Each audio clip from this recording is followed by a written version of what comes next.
Bogat i zabavan bio je ovogodišnji adventski program na Viškovu.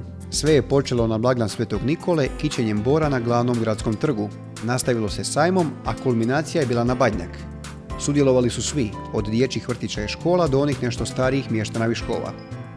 Provodimo aktivnosti za dobrobit naše djece, znači bavimo se isključivo djecom, njihovim slobodnim vremenom, znači smišljamo razne radionice, uređujemo eko vrt kraj škole.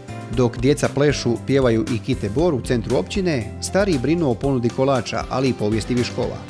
Iz Kulturno-umjetničkog društva Halubijan predstavili su njihov štand, jedan od brojnih na adventskom sajmu.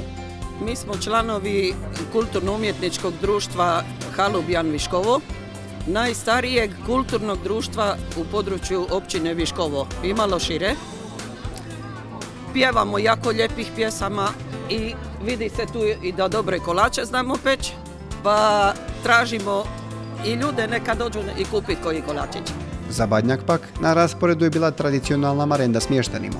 Bakalar i kuhano vino bili su u prvom planu uz opet prigodni glazbeni program. Sve to na zadovoljstvo posjetitelja. Pa evo, ova Viškove svako leto sve lepše organizacije turističke zajednice za vreme adventa. Sve više svako leto se dogaja programa, dece, mlajeg, starejeg, penzioneri, srednjeg, tako. Uz ovo lepo vreme neka nam potraje današnji lepi dan. Djeca su svojim kućama mogla otići s poklonom. Savjet mladih općine Viškovo darovao ih je kuglicama za božićno drvce. I ove godine smo u suradnji sa turističkom zajednicom i općinom Viškovom, koja nam je omogućila sredstva, osigurali oko 300 kuglica koje kao poklon dijelimo mladima i svima koji žele uzeti kuglicu, da si ju stave na bor i da to bude kao poklon od Savjeta mladih. Čestitke za Božić i Novu godinu na kraju programa uputili su čelni ljudi općine i turističke zajednice.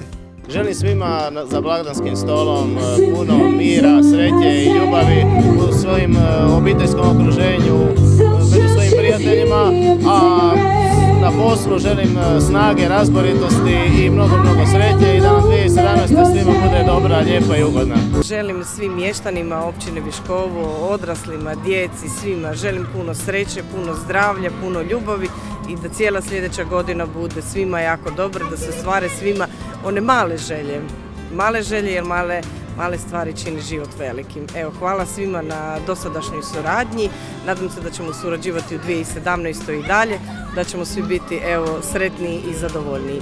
Sretno svima! Općina Viškovo prati svjetske trendove, pa je advent bio prenošen uživo putem društvenih mreža. Svi oni koji ga još nisu pogledali mogu ga pronaći na YouTubeu.